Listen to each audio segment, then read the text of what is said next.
Hello, everyone. Welcome back. My name is Jeff Mendelson, and this is the One Big Tip podcast. My guest today is Atiba De Souza. Atiba started his career in internet based search in 1996. In the early 2000s, he consulted for several government and military departments and led teams that designed and built search tools. In 2001, almost 10 years uh, after almost 10 years in the government sector, Atiba turned to the private sector and the growing SEO field, using a unique method of blending storytelling with key search words. Atiba has helped rank over 10,000 pages on Google's page one for various search terms and keywords. When he is not geeking out on the latest SEO principles and trends, Atiba is a man of God, husband, father, and IG food influencer in the Washington, D.C. area. So, this is going to be a really interesting conversation today because when you are using video to help promote your business, you are literally leveraging the second most powerful search engine in the world, which also happens to be owned by Google, which is YouTube. And it really helps you increase your reach. And it is so much easier to work with, even if it's not going to be your face that's going to be on the video. So Atiba is going to walk us through all of this. Thank you so much for joining me and welcome to the show. Jeff, thank you for having me, man. It's it's great to be here. You and I know we tried to do this before and had some technical issues, so this was the time you and I were supposed to be together. So let's rock. Let's do it, man. All right. So listen, you have had a pretty storied background, right? Working for government agencies, kind of expecting that working in our nation's capital. Yep. But, you have put a unique spin on it, by focusing on the video aspect as opposed to just, the jockeying keywords and getting pages to rank for God knows what. Tell us a little bit about who you are and what makes you so amazing. Well, first off, I mean, you said 1996, man, and I felt real old when you said that, but it's Ancient, right? true. Yes, I've been around a long time in the SEO space, in the search space of building search engines and mastering search technology. And, after my time in the government and coming back into the private sector, it really was trying to figure out how to help business owners just like you who have a great product, a great service, but get buried by super smart marketers in Google search, how to get you to page one so your ideal customers can find you. And what we realized is in order to do that, we had to help you master understanding your audience and content strategy. And so that's a lot of what we do. And so what we've done now is taken those principles that we used for really 13, 14 years, and now we apply that to video and creating video content. So the medium has changed, but the theory is still the same. If you know your customer really well and create content that truly resonates, which our process helps you get there, you're going to be able to reach and affect more customers more efficiently than anyone else in your field. First of all, I'd like to break out the obvious here, right? When you Yeah. go and search for a specific search term, I don't Yeah. know, men's suits, NLP training, what have you, right? Basically, what's going to happen is, Google's going to show you the paid ads on top, which is fine. People are paying to be up there. It's going to Mhm. show you a splattering of organic, and 7 times out of 10, it's going to show you a list of YouTube videos, which also rank for those search terms, right? Right Yep. from the search engine, right? Yep. And what happens is that, conversely, if you go directly to YouTube, that search bar is equally as powerful. You can look up anything for any product, for any kind of review, any kind of demonstration. I mean, I call it the University of YouTube, right? Yes. Because you can literally get an MBA degree, just by watching some of those videos if you choose wisely. Yes. Why do you Absolutely. why do you think that the video part though is the main driver? And why are so many people still afraid to use it? Wow. That's a massive question. Wow, that's a massive question. So, number one, let me go back a little bit. So, something happened in 2020, which I don't remember what it was right now, but I think it was pretty major. Maybe y'all remember what happened in 2020. But because of this thing that happened in 2020, we all were faced with the reality of sitting on our couches with these things in our hands, and we had a choice. We could either watch or we could read. And bar none, we chose to watch. Bar none, we chose to watch. And so that accelerated the proliferation of video in the marketplace because of what happened in 2020. That's number one. Okay. Number two, it works so well because there is no other content medium that you can create that will connect directly with your viewer like video. Even right now, you're listening to me, you're watching me, you can feel me. You can connect with me. You're making a judgment right now of that guy's full of it or that guy actually is really passionate. You can't get that from just reading words on a page. I tell people all the time that, once you see me on video or once you talk to me, I know that I'm toxic to 1 to 2 out of 10 people, right? I just know it. Like, move on. It's all good.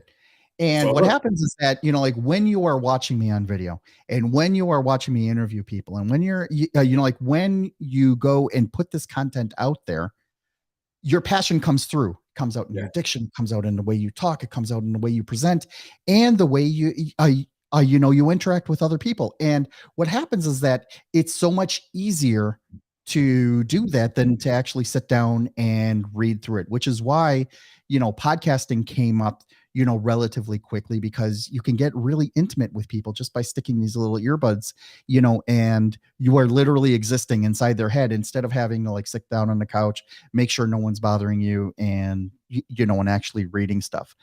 Yes.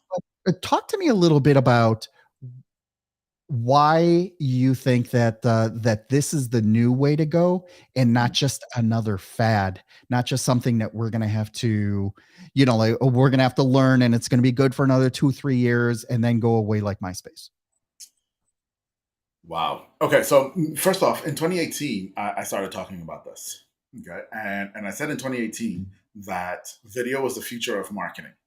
And because I believed looking at what was happening on Instagram, looking at what was happening in YouTube, looking at what was happening even on TikTok at that time, that people were going to want more video. And then 2020 hit and it sped that up.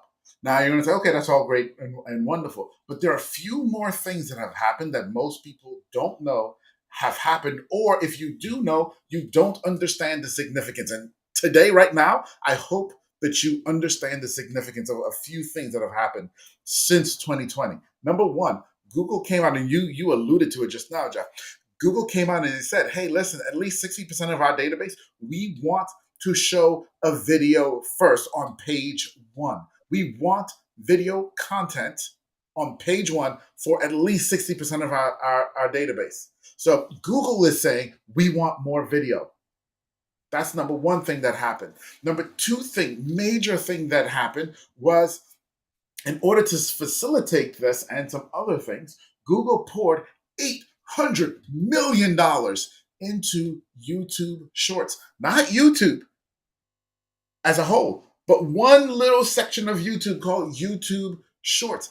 $800 million in 2022 went into YouTube Shorts. And when I say went in, I mean into paying creators to create more content for YouTube Shorts.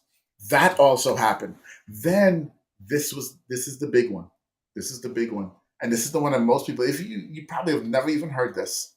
And if you did, you probably ignored it.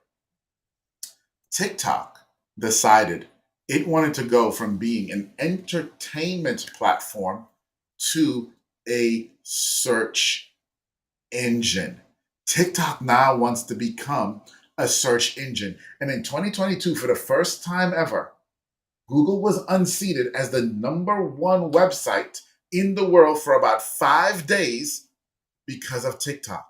TikTok believes they can challenge Google. And so we're about to have a war, my friends. We're about to go into a war, my friends, between Google and TikTok over video. When you're in war, industries that do really well are those who produce ammunition because both sides need it. In this case, the ammunition is the video that you create. You know what's interesting is that for those here in the US, and I don't know if they ran these commercials in outside the US, but they did. TikTok did this whole flight of TV commercials actually. With the hashtag TikTok taught me, right? Where you want to learn how to make pasta, you want to learn how to tie a tie, you want to learn a specific skill, and what they actually got people to do was to think in terms of shorter form content. None of these Yeah. 15-minute explainer videos where I'm going to walk through with screenshots. Da, da, da, da. Most of these videos on TikTok these days are, people are talking faster. They have the captions that pop up. They try to make them visually engaging, very fast cuts, and they're trying to make it so that in a very short and encapsulated amount of time you can make a video that gets the point across. And it's actually amazing how you can do the same search on YouTube and then on TikTok and see a concept demonstrated in 2 minutes versus 20 minutes on a Yeah. on a normal video. you know the, Well, go ahead. Go ahead. Sorry. no so what I was going to ask you was, like, how do you how do you do this? Like, how do you rank people? Like, how do you rank these videos then? Because this Yeah. is not the same type of search engine ranking that you're doing with which with keywords. This isn't just a matter of creating a great title and having a good description in there. There's some more magic that needs to go into this, right? So So here, how does that look? Like when yeah. you're creating a video, how do you make it so that it's, not necessarily goes viral. Everyone wants to go viral. I'm so sick of that term. It's like, how do you make it so that it gets ranked so that, the people that you're intending to see it actually get to see the video that you created? So here's the beauty there, Jeff. It's actually easier to get video to rank than it is and than it ever was to get written content to rank. Why is that? You know what? But first of all, I just want the audience to sit with that for a moment, because I know that's a bit of paradigm shifting, and I know that's not something that you've heard before. And I'm going to illustrate it for you, but I want to tell you a story first. And here's a story that I'm going to tell you. The stories of Matthew. Matthew heard me say what I'm about to say to you about 8 weeks ago. Okay. We were in a group setting and someone asked a question. I answered it with the answer I'm about to give you. Matthew, a few weeks later, decided, I don't like everything that Atiba says. I'm only going to do 2 of the things that Atiba says. He did 2 of the points that I'm about to give you, and he did it on a Monday. I saw Matthew Thursday of that week. We were at an event together, and Matthew, I didn't even know Matthew was listening to me at this when I said this. Matthew comes up to me in the lunch line of all places and says, "Dude, I got to tell you this. I took your advice that you gave to the group some weeks ago. I posted a video on Monday. On Tuesday, it was ranked number 4 on Google, and I didn't even follow all of your steps." 2 weeks after that, Matthew sends me a message. He says, "Hey, I went back and I did all of your steps and I posted a video, and 3 hours later, it was number 1 in Google." Dude, that's crazy. This is what I'm about to tell you. And these are the steps. It's real simple. You all ready for this? Go And for it's it. so much easier than written content. And it is crazy. But here we go. Here we go. Number 1, you have to answer specific questions that people are asking. Your customers are asking questions. When they call you on the phone, before they become a customer, they ask questions. You know that. You have to answer those questions. So that's number 1. Figure out what those questions are. That's going to be your content. You're answering those questions. Once you have that question, once you know what that question is, you turn on your camera and you answer the question. When you post the video, the title of the video is the question. The title is the question, exactly the way they would have asked it. Don't wordsmith it. Don't try to clean it up. Exactly the way they would have asked it. Then, when you get to the description, in the first 2 sentences of the description, repeat the question. Next, in your description, write. One of the biggest misnomers that people tell you about YouTube descriptions is this: write a description so that your viewer, after they read this description, will want to watch the video. Let me Have you ever read the description first and then watched the video? No. No, no one does that. So it's dumb advice. Instead, write a description that talks exactly about what the video is. Everything you're saying, put it in the description. So we're not talking about putting the transcription into the description, No, right? no, We're no. talking about summarizing it, Yes, making it making it so that if someone did not watch the video, they would understand what the video is about, yes, right? But we're not yes, talking about just putting in a transcription or a word dump of at all, everything that you said. at Okay. all. Okay. But thank you for bringing up transcription because that's next up on the list. You must transcribe your video. And I know that there's that button inside of YouTube that says auto transcribe. Guess what? It's Yeah, about it 60 sucks. to 70% accurate. And that you may think, oh, 60%, that sounds pretty good. But It's that 30 to 40%, you don't get to choose which words it's inaccurate about. And if those 30 to 40% of the words that you actually care about, you just screwed yourself. So transcribe the video. There are services and tools. We love Descript. We use Descript every day, and it does it for us automatically. It will transcribe the video and give you the video back in the exact format that YouTube needs it. You upload that video, excuse me, you upload that transcript with your video. So we've got the title mastered, we've got the description mastered. We upload the transcript. We upload the transcript, and then this next one, this is the one that most people forget. This is the next one that most people forget, and it's the most basic of all of the ones, and most people forget it. Repeat the question multiple times in the video. When you hit record, tell people, I'm going to talk about this, and repeat the question multiple times. Don't just say it once, or worse, that's a word today, by the way, folks. Worse, okay? Dictionary of Atiba. You don't say the question at all. You must repeat the question multiple times. Those are the steps that Matthew followed. 3 hours. He was ranked number one. You tell me any other method that you've ever heard of where you can rank on Google. No, let me also tell you this, because I know some of you are going to say, oh, Matthew must have a channel like Mr. B, so that's why. Matthew doesn't even have 100 subscribers yet. He doesn't even have 50 videos yet. That's crazy. When I hear stories like this, right? The first idea is to think, oh, come on, that's BS. No, that ain't right. And it's like, okay, like anyone can show you these anomalies. Anyone can show you, like, hey, this happened, and maybe his topic, was so on point and had low competition, and there's probably 10 other factors that really went into making this work. What about those who do not want to get their face on video? Get Right? over it. Get over it. Yeah. That's really funny. No, I'll tell you a funny story.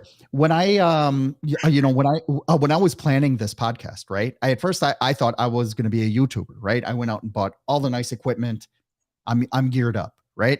And then I went and I tried to record a video. I couldn't get 2 sentences out edgewise.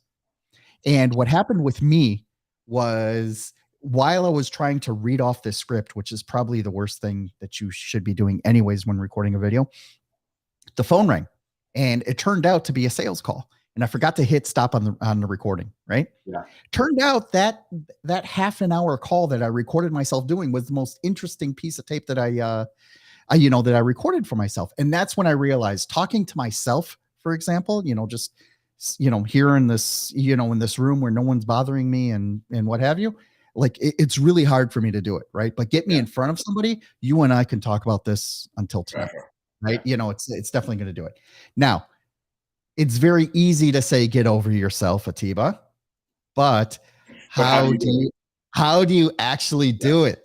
Right? Because that's where I think the secret sauce is going to come in. So there are a couple of ways that you do that, and I know I said that kind of tongue in cheek there, and I'm also serious. You do have to get over yourself, but in all seriousness, in all seriousness, there are some of you out there who are not like Jeff and I, and you absolutely do want a teleprompter. And I know some people like that, and that's okay. And if you need to script it all out so that you can just read it and that's who you are, then that's fine, because that's who you are. You got to be you.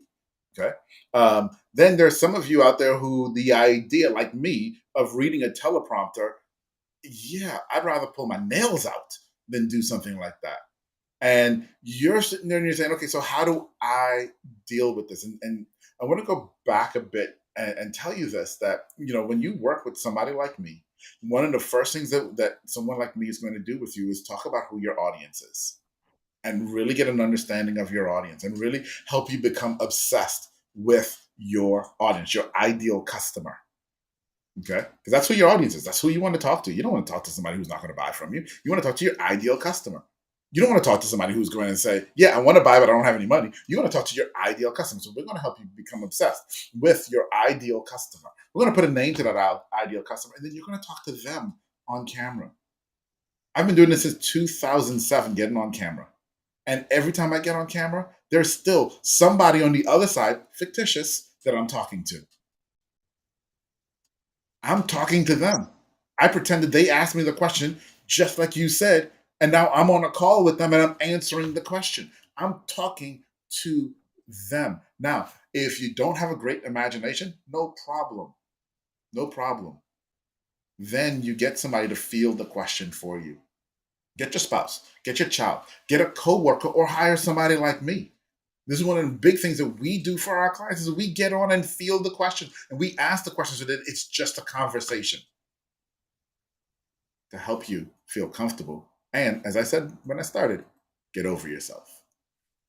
That is or really sage advice, because at the end of the day, if you are that uncomfortable about getting up in front of a camera and monologuing, then you're right. I mean, that's like, listen, if you're dealing with someone with stage fright, if you're dealing with someone who just is not feeling it, then find a way to find a way to make it happen. And if it means that we have to put in 2 or 3 extra steps in Mhm. order to edit the video so that we cut my voice out and it's only yours that's actually presenting, and then make it happen, then hey, then that's really what you need to do. Yeah. Don't fight it, but you still need to get that production out, right? Yes.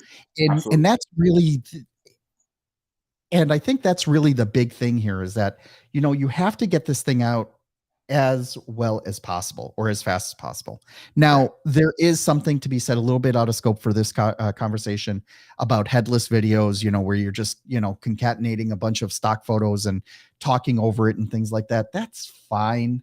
If you You want know to what it talk is. about, the 10 best moments in Star Wars and the Andor series, I don't know, Well, things like okay, that, so that's right? for an entertainment video. But if you're creating video for business, if you're creating video for education, if you're creating video to help someone move along the sales journey, the buyer's journey, then it cannot be headless. They need you. Amazing. Just saying. Amazing. Tiba, thank you so much for sharing that. Can you please let everyone know how they can learn more about you and how they can reach out to you directly if they want to learn more? Absolutely. And Jeff, I got to start by saying thank you for this opportunity. Thank you for the opportunity and the space to be able to share this, because this is a message I think so many people need to hear. But now that you've heard it, it probably left you with a bunch of other questions. Jeff asked some really great ones, and I'm sure that there were 1 or 2 on your mind that he didn't ask. And you're like, dude, please ask this. Well, guess what? I want you to ask me that. So what I want you to do is go to meetatiba.com.